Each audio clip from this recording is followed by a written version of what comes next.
بسم اللہ الرحمن الرحیم۔ محترم ناظرین، السلام علیکم۔ ایک دن حضرت عیسیٰ علیہ السلام اپنے حواریوں کے ہمراہ صحرا کی سیر کے لیے گئے۔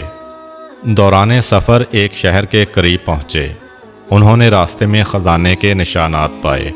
حواریوں نے حضرت عیسیٰ علیہ السلام سے کہا، ہمیں اجازت دیں کہ ہم یہاں پر رکیں اور اس خزانے کو نکال لیں۔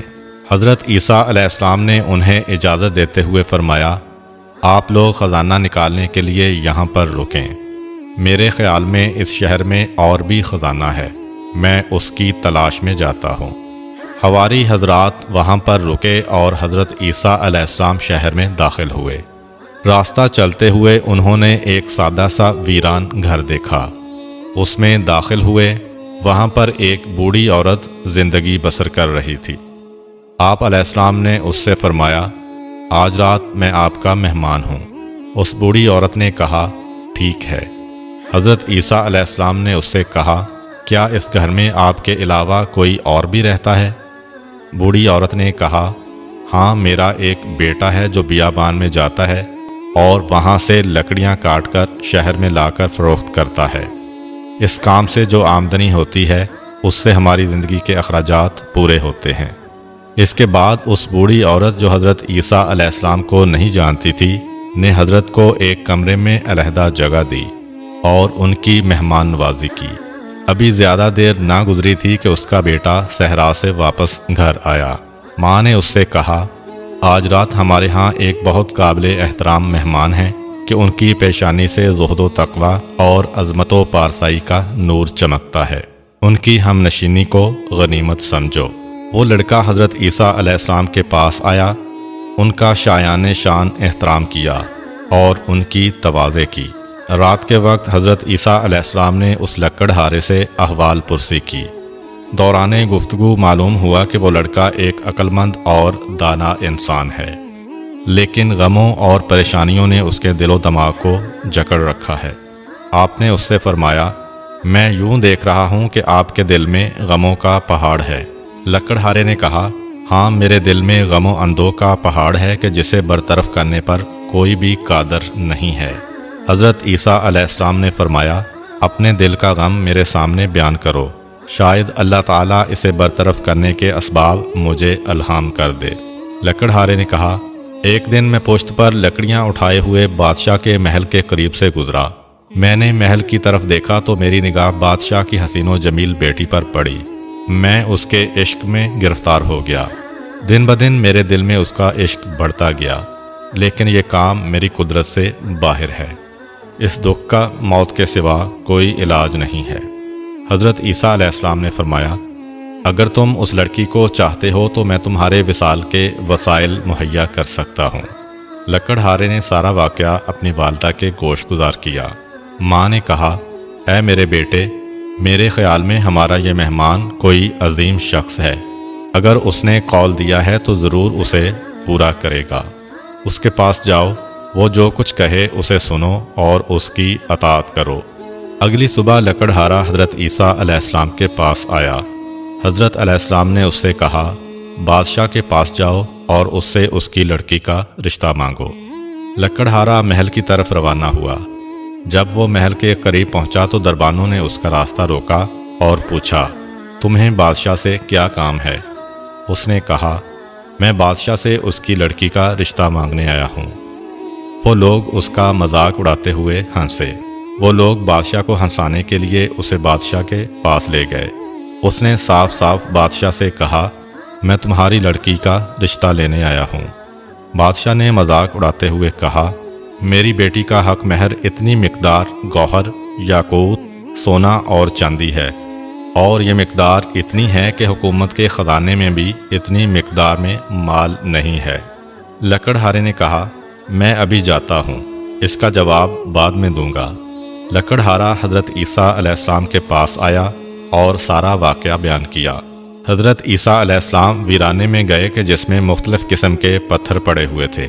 حضرت عیسیٰ علیہ السلام نے اعجاز الہی کے ذریعے ان پتھروں کو گوہر، یاقوت، سونا اور چاندی میں تبدیل کر دیا۔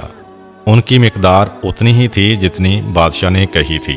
آپ علیہ السلام نے لکڑہارے سے فرمایا، یہ اٹھا لو اور بادشاہ کے پاس لے جاؤ۔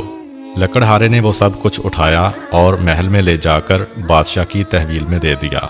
بادشاہ اور اس کے درباری حیران و پریشان ہوئے اور اس سے کہا، یہ کافی نہیں ہے، اتنی مقدار اور لے کر آؤ۔ لکڑہارا حضرت عیسیٰ علیہ السلام کے پاس آیا اور سارا واقعہ بیان کیا۔ حضرت عیسیٰ علیہ السلام نے فرمایا، اسی ویرانے میں جاؤ اور اتنی ہی مقدار میں ہیرے جواہرات اٹھا کر بادشاہ کے پاس لے جاؤ۔ لکڑہارے نے وہی کام کیا اور جواہرات لا کر بادشاہ کے سامنے رکھے۔ بادشاہ نے اس کے ساتھ گفتگو کی تو سمجھا کہ یہ سارے معجزات اس مہمان کے ہیں جو اس لکڑہارے کے گھر میں رہ رہا ہے، اور وہ مہمان حضرت عیسیٰ علیہ السلام کے علاوہ کوئی اور نہیں ہے۔ اس نے لکڑہارے سے کہا، اپنے مہمان سے کہو کہ یہاں پر آئے اور میری بیٹی کا نکاح تمہارے ساتھ پڑھے۔ لکڑہارا حضرت عیسیٰ علیہ السلام کے پاس آیا۔ آپ علیہ السلام نے رات کے وقت بادشاہ کی لڑکی کا نکاح لکڑہارے سے پڑھا۔ اگلی صبح بادشاہ نے لکڑہارے کے ساتھ کچھ گفتگو کی تو اسے پتہ چلا کہ وہ ایک عقل مند شخص ہے۔ بادشاہ کی اس لڑکی کے علاوہ اور کوئی اولاد نہ تھی۔ اس نے لکڑہارے کو اپنا ولی عہد بنایا اور تمام درباریوں اور حکومتی افراد کو حکم دیا کہ اس کے داماد کی بیعت کریں۔ حکم کی اطاعت ہوئی۔ اگلی صبح اچانک مرگی کے دورے سے بادشاہ دنیا سے چل بسا۔ درباریوں اور حکومتی افراد نے اس کے لکڑہارے داماد کو تخت سلطنت پر بٹھایا اور ملک کے تمام اختیارات اس کے سپرد کیے، اور یوں وہ ایک ملک کا مقتدر بادشاہ بن گیا۔ تیسرے روز حضرت عیسیٰ علیہ السلام اسے خدا حافظ کرنے کے لیے اس کے پاس آئے۔ لکڑہارے نے حضرت عیسیٰ علیہ السلام سے کہا، اے مرد حکیم و دانا، آپ علیہ السلام کے کئی ایک احسان میری گردن پر ہیں کہ میں ان میں سے کسی ایک کا بھی شکریہ ادا کرنے کی قدرت نہیں رکھتا، اگرچہ تا قیام قیامت زندہ رہوں۔ گزشتہ شب میرے دل میں ایک سوال آیا، اگر آپ علیہ السلام نے اس کا جواب نہ دیا تو جو کچھ آپ نے میرے اختیار میں دیا ہے اس کا مجھے کوئی فائدہ نہیں ہوگا۔ حضرت عیسیٰ علیہ السلام نے پوچھا، وہ کون سا سوال ہے؟ لکڑہارے نے کہا، میرا سوال یہ ہے کہ اگر آپ علیہ السلام مجھے 2 دن میں لکڑہارے سے بادشاہ بنا سکتے ہیں تو پھر آپ نے خود اپنے لیے کیوں اس قدر سادہ زندگی اختیار کر رکھی ہے اور بادشاہ بننے اور دنیا کے عیش و نوش سے منہ پھیر رکھا ہے؟ حضرت عیسیٰ علیہ السلام نے فرمایا، وہ شخص جس نے خدا کو پہچانا اور اس کی طرف سے کرامت و جزا سے آگاہ ہوا، دنیا کی بے ثباتی کو سمجھتا ہے۔ وہ دنیا فانی کی سلطنت اور اس کے ناپائیدار امور سے دل نہیں لگاتا۔ ہم اللہ کی بارگاہ میں ایسی خاص روحانی لذتوں کے حامل ہیں کہ دنیا کی تمام لذتیں ان کے مقابلے میں ناچیز ہیں۔ اس کے بعد حضرت عیسیٰ علیہ السلام نے اس کے سامنے کچھ مانوی لذتیں، درجات اور ملکوتی نعمتوں کی وضاحت کی۔ وہ لکڑہارا مطلب کو اچھی طرح سمجھ گیا۔ اس کے اندر عجیب تبدیلی رونما ہوئی۔ اس نے حضرت عیسیٰ علیہ السلام کی طرف متوجہ ہو کر عاجزانہ انداز میں یوں کہا، مجھے آپ علیہ السلام سے شکوہ ہے کہ آپ خود کیوں ایک بہتر اور خوبصورت راستے پر چلے ہیں لیکن مجھے دنیا کے اس کٹھن راستے پر ڈال دیا ہے۔ حضرت عیسیٰ علیہ السلام نے فرمایا، میں نے یہ کام اس لیے کیا کہ تمہاری عقل و دانائی کا امتحان لوں اور ان امور کو ترک کرنا تمہارے لیے پاداش کا موجب اور دوسروں کے لیے عبرت حاصل کرنے کا سبب ہو۔ اس لکڑہارے نے تخت سلطنتی اور تمام حکومتی تشکیلات کو چھوڑا اور وہی لکڑہارے کا لباس پہن کر حضرت عیسیٰ علیہ السلام کے پیچھے چل پڑا تاکہ جب تک زندہ رہے ان کا ہم نشین رہے۔ حضرت عیسیٰ علیہ السلام اس کو ہمراہ لے کر اپنے حواریوں کے پاس آئے اور فرمایا، یہ مرد وہ خزانہ ہے جو میرے خیال میں اس شہر میں موجود تھا، میں اسے تلاش کر کے تمہارے پاس لے آیا ہوں۔ یہ ہے خزانہ، نہ کہ وہ مادی خزانہ کہ جس کی تلاش میں آپ سب یہاں پڑے ہوئے ہیں۔ یقیناً یہی سب سے بڑا خزانہ ہے کہ انسان حق کے راستے کو پہچانے اور حق کے راستے پر چلتے ہوئے نہ صرف اپنی دنیا بلکہ آخرت کو بھی کامیاب و کامران کر لے۔ امید کرتا ہوں کہ آپ کو آج کی ویڈیو اچھی لگی ہوگی۔ اگر آپ کو ہماری ویڈیو اچھی لگی ہے تو ویڈیو کو لائک کریں اور مزید اس طرح کی ویڈیوز دیکھنے کے لیے ہمارا چینل سبسکرائب کر لیں۔ ملتے ہیں نیکسٹ ویڈیو میں، اجازت دیجیے، اللہ حافظ۔